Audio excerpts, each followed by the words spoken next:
Welcome to Learn Yourself. Today we are going to solve main exercise of chapter Metal and Non-Metal. This chapter is under CBSE Standard 10 syllabus. So this is the main exercise from the page number 56 and this is first question. In that they have asked that which of the following pairs will give displacement reaction. Now what is displacement reaction?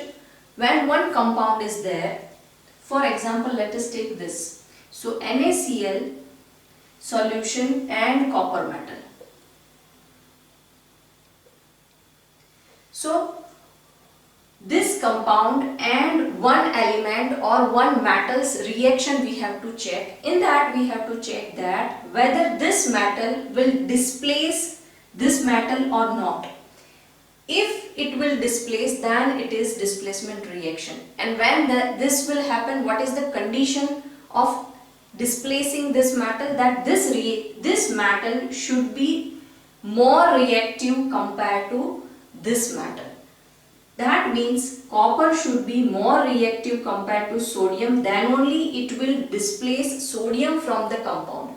Whenever you are breaking a compound and whenever you are keeping another metal at the place of this metal, then it should be more reactive compared to this. Then only that displacement will happen.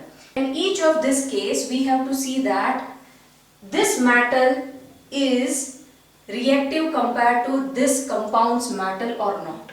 If yes, if they are reactive, more reactive compared to this metals, then it will displace. If not, then they will not be able to displace the compound.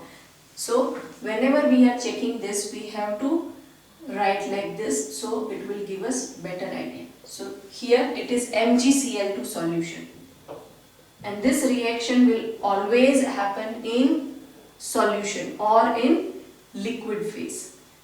So here FeSO4 and plus silver metal Ag. Then last one is AgNO3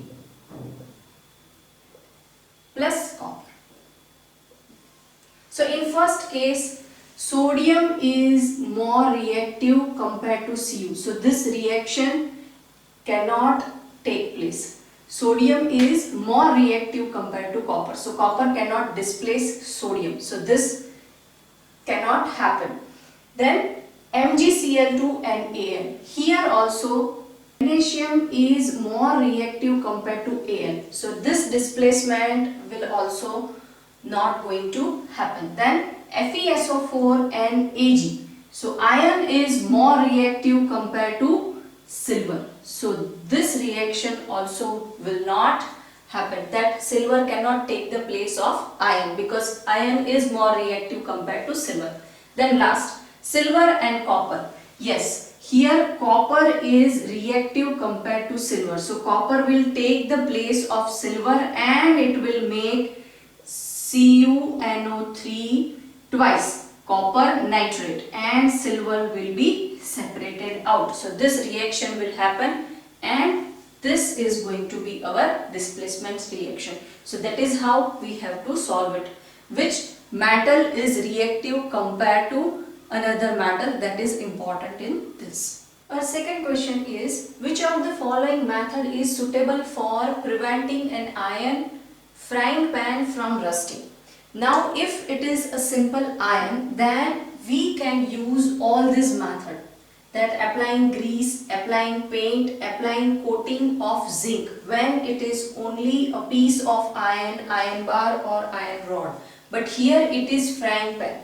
So continuously every day we are using it and every day we are heating it. So in that case we cannot use this greasing, we cannot use painting, and we can only use is applying coating of zinc. So when it is a frying pan, we can only use applying coating of zinc to prevent it from rusting. Our third question is, an element reacts with oxygen to give a compound with a high melting point. This compound is also soluble in the water. The element is likely to be, so they have given two hints here. That first is when it is reacting with oxygen, it is giving a compound which has high melting point.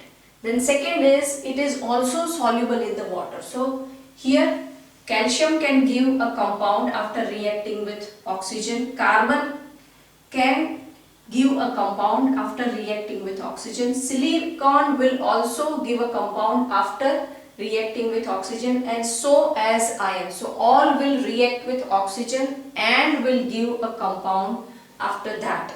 And all of them are metal except carbon. So it doesn't have higher melting point and it will give a carbon dioxide.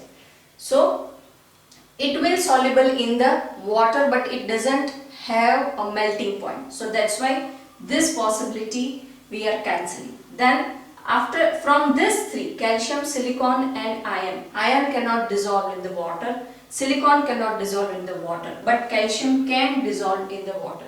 So correct answer is calcium, because it is giving a compound also which has a higher melting point, and second, it will soluble in the water. Then next, food cans are coated with tin and not with the zinc, because zinc is costlier than tin? No. Then zinc has higher melting point than tin? No. Zinc is more reactive than tin? Yes. Because zinc is more reactive than tin, we are not using zinc. And zinc is less reactive? No. Zinc is not less reactive than tin. So this is also not correct. Why the food cans are coated with tin? Because tin is less reactive. So there are less chances that tin will react with the food compound present in the can. So because tin is less reactive, we are coating the food can with tin. Fifth question is, you are given a hammer, a battery, bulb, wire and a switch. All these materials we have. So with the use of this material, how could you use them to distinguish between samples of metal and non-metal? First of all, whenever you are using a hammer, we can beat a metal, we can make a thin sheet, we can draw into a wire. So metals are malleable, metals are ductile, whereas non-metals are brittle. They are non-malleable and they are non-ductile. So we cannot make a sheets out of that and we cannot draw them into a wire. So with the use of hammer, we can identify metal and non-metal. And rest of the things like battery, bulb, wire and a switch, when we are connecting them in a circuit, if we have a piece of metal, then the bulb will glow, because metal are good conductor of electricity. So it will pass electricity and bulb will glow.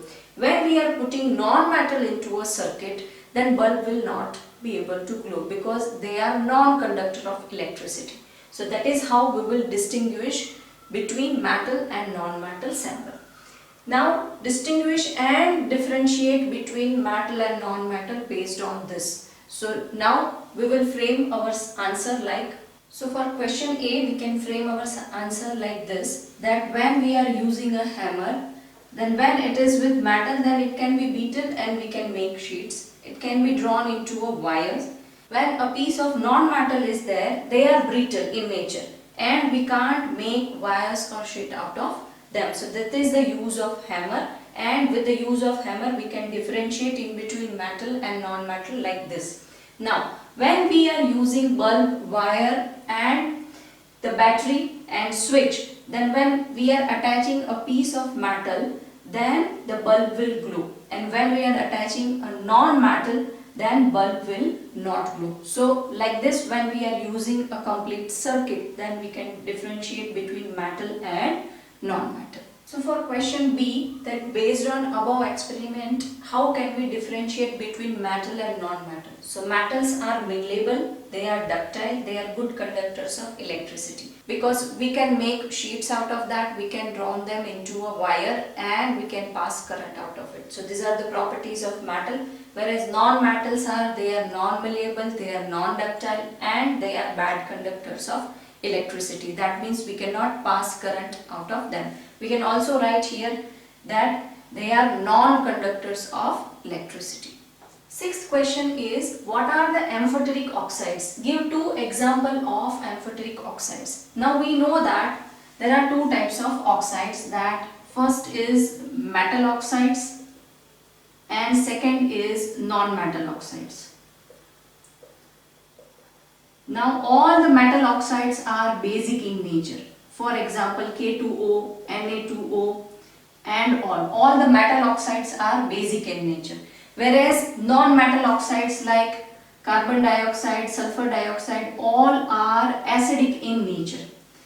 But some of the oxides, they show properties of acid as well as base. They are acidic in nature as well as they are basic in nature. So those kind of oxides are known as amphoteric oxides. So what is the definition of that? That oxides which show the properties of both basic as well as acidic oxides are known as amphoteric oxides. So what are the example of those oxides? Zinc oxide and aluminium oxides are amphoteric oxide. That means they behave as acidic also, they behave as basic also. So both are showing character of acidic as well as basic. Seventh question is, name two metals which will displace hydrogen from dilute acids and two metals which will not.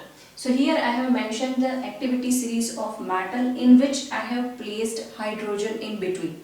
Hydrogen has a dual nature. That means it can also make H plus ion also and H minus ion also. It can also behave as if positive ion, it can also behave as if negative ions. So hydrogen is always shows the behavior as if it is a metal. So we can place hydrogen in between the metal. Hydrogen can displace metal from the solution and other metals can displace hydrogen from the dilute acid. So what all metals can displace hydrogen? The metals which are placed above hydrogen, they all are reactive compared to hydrogen. So all this metal can displace hydrogen from the dilute acid. But all the metals which are placed below the hydrogen, they cannot displace hydrogen from the dilute acid. If you have a solution of this metal, then hydrogen can displace it because hydrogen is reactive compared to all this metal. So when we are writing example that two metals which can displace hydrogen. So from this metal, any metal we can write. For example, we can write aluminium, we can write zinc. Both this metal can displace hydrogen from its solution. Now, the metals which cannot displace hydrogen. Why? Because they are less reactive compared to hydrogen. So we can write any noble metal like gold, platinum, silver, or we can write copper, Hg, gold, any metal from this metal we can write. These metals cannot displace hydrogen from the solution because they are less reactive. Whereas all these metals are reactive compared to hydrogen. So they can displace hydrogen from its solution. So this activity series you have to remember it. So this will be helpful for you in exam in displacement reaction. Question 8. In electrolytic refining of a metal M, what would you take as anode, cathode and as electrolyte? So whenever any electro-refining is happening, we are taking cathode, a pure thin sheet of whatever metal we are refining. Anode is always an impure block of that particular metal, because from here the pure metal will migrate towards negative electron, and at the end of the process we will get a pure metal here. From here also impure block, all the ions will migrate towards the negative electron. So always anode is impure and cathode is pure in electro-refining.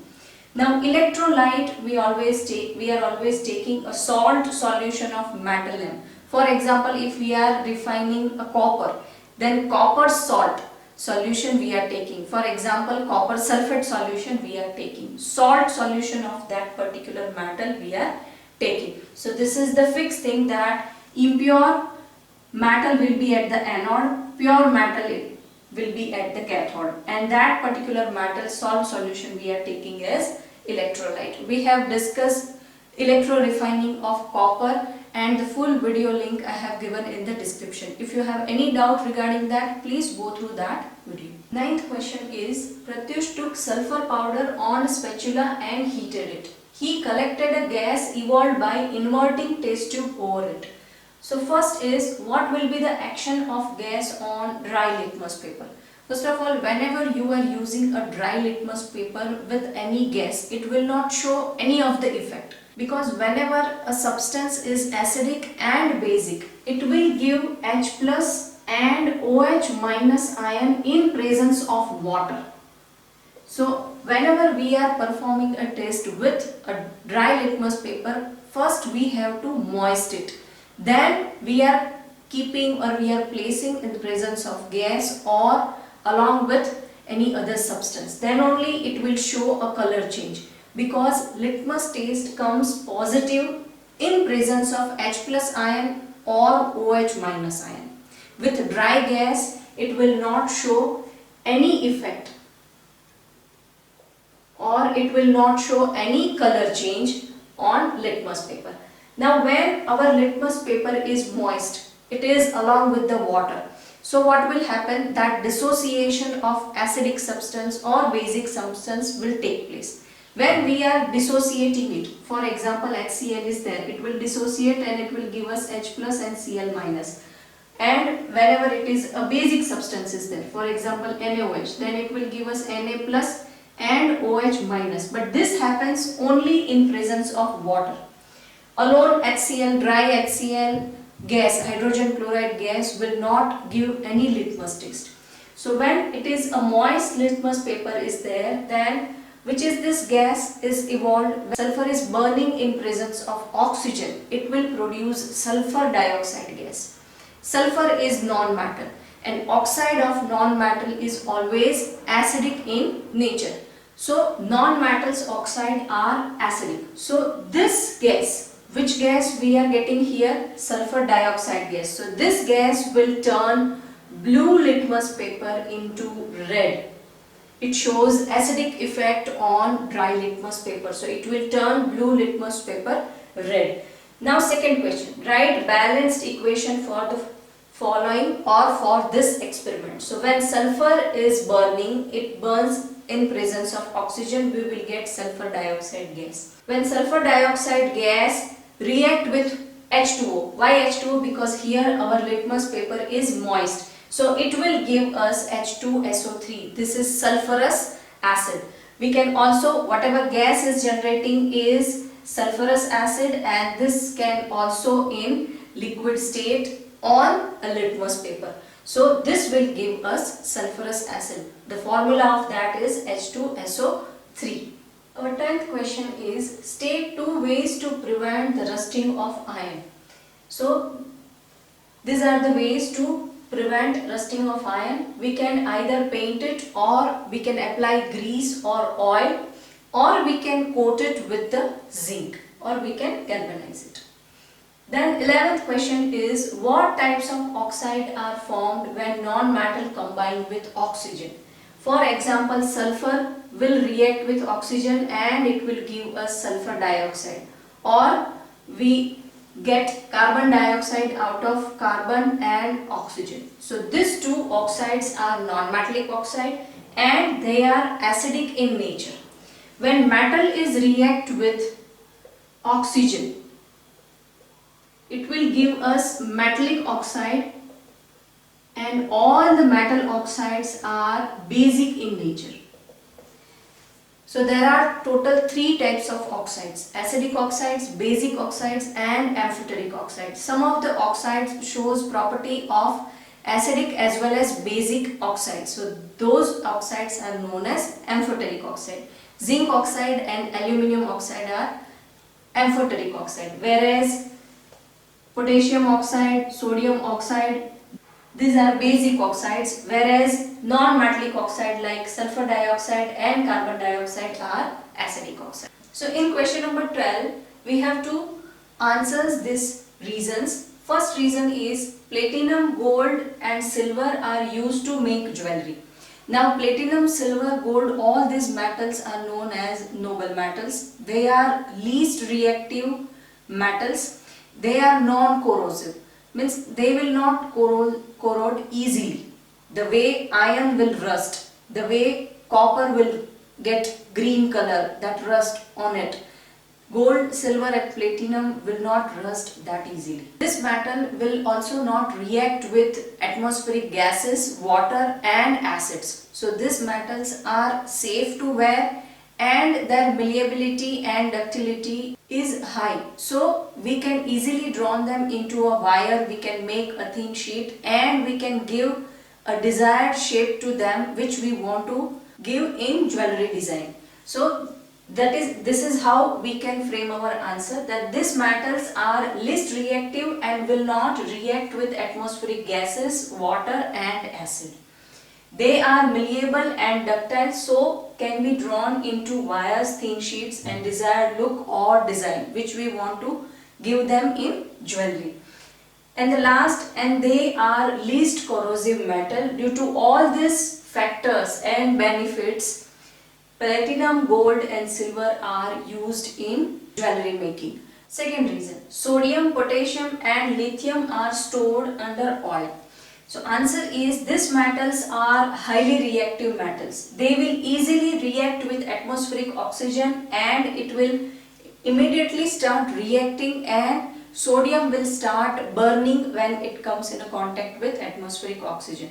So that's why to keep them away from atmospheric gases and to reduce their contact from atmospheric gases, we are storing them under oil.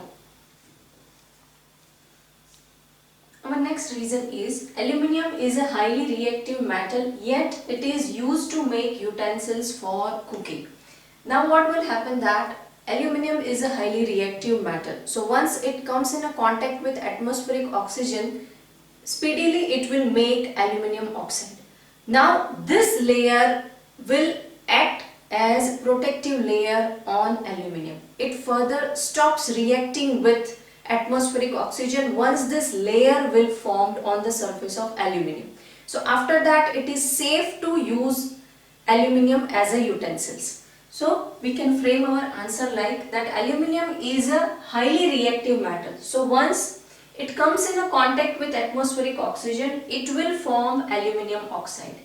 And this layer will further stops reaction of aluminium to atmospheric oxygen and with any other atmospheric gases. This layer will work as a protective layer. So this is important point, that this layer will work as a protective layer and it will safeguard aluminium. So it is safe to use as a utensils. Then next is, carbonates and sulfide ores are usually converted into oxides during the process of extraction. Now what are the steps that this sulfide and carbonates ore are there? We are converting them into the oxides of metal. Then further we are reducing them. So this is the method which we are following in metallurgy, that sulfide and carbonate ore we are converting them into oxide and then we are reducing them. Why we are doing so? Because when sulfide and carbonate ore is there, then this step is easy to convert them into the oxide. After that, this step is also easy, that oxides of ore are very easy to reduce. In this we are just removing oxygen from the metal and we will get our metal here. So this is reduction reaction. So both these steps, first step and the second step is easy. So that's why we are following this method. So oxides of metal are easy to reduce and it is easy to convert carbonate and sulfide ore into their oxides. Since both steps are easy, ores are converted into their oxides. Once they are from sulfide and carbonate ore, we are converting them into their oxides and then we are extracting them. 13th question. You must have seen tarnished copper vessel being cleaned with lemon juice or tamarind juice. Explain why these substances are effective in cleaning vessel. First of all, we have to write that why the copper will become tarnished. So copper will react with atmospheric carbon dioxide, and when it will react with atmospheric carbon dioxide, it will form a layer of copper carbonate on vessel, and this can be removed by mild acid action. Now when this layer will formed on the vessel, the copper will become tarnished, and this can be removed, this copper carbonate. So this copper carbonate can be removed by mild acid action. So we are using lemon and tamarind juice to clean it, because lemon and tamarind juice are natural acid and they are acidic substance, and their mild acid action will help us to remove this copper carbonate layer which has been formed on vessel. So this is how we will frame our answer. First we will write that which layer will form and with what we can remove this layer. Our 14th question is, differentiate between metal and non-metal on the basis of their chemical properties. Now what all are the physical properties? Their melting point, boiling point, they are sonorous, they are malleable, they are ductile, all those are physical properties. Here we are talking about chemical properties. So these are some of the easiest point which you can use and differentiate in between them. First is, metals are good reducing reagent. Why metals are good reducing reagent? Because they are donating electron, they are giving electron to non-metals, and with help of that electron, non-metal will become negative ion. So in turn they are helping in acquiring electrons, they are donating electrons, in turn they are helping non-metal to being reduced. So that's why they are reducing reagent. They themselves will be oxidized. When Na will become Na plus, this is oxidation. Removal of oxygen is oxidation. Na itself will become oxidized and will help chlorine to reduce, and it will donate electron. So that's why metals are good reducing reagent. Now here, non-metals are good oxidizing reagent or agents. Why? Because chlorine will become Cl minus. How? Whatever electron sodium will donate, that chlorine will accept. It is helping sodium to donate its electron. So that's why they are good oxidizing reagent.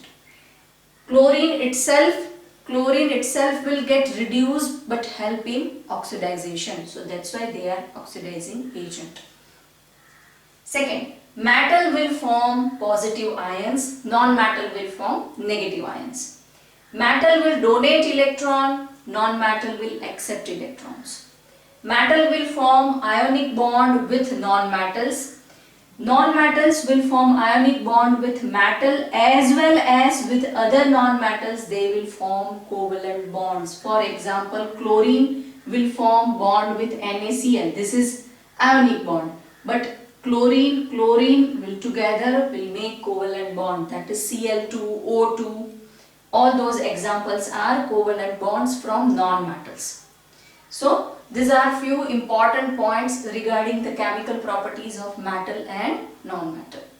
Now question number 15. In question number 15, when a man is putting a bangles in one solution, then after that the bangles weight has been reduced drastically, and we have to find out the nature of the solution. So nature of the solution was aqua regia.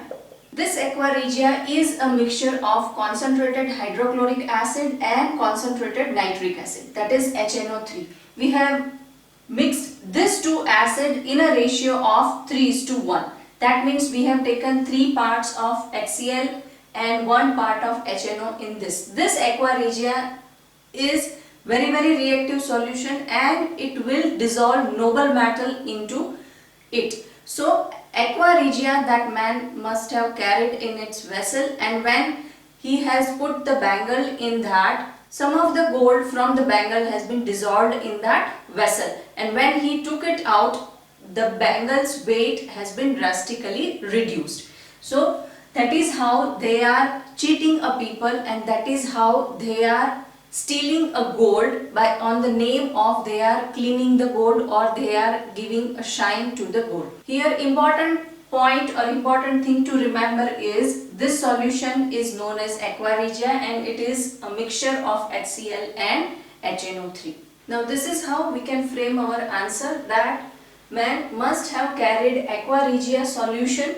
And what is aqua regia? Then aqua regia is a mixture of concentrated hydrochloric acid and concentrated nitric acid in the ratio of 3:1, and this solution can dissolve gold into it.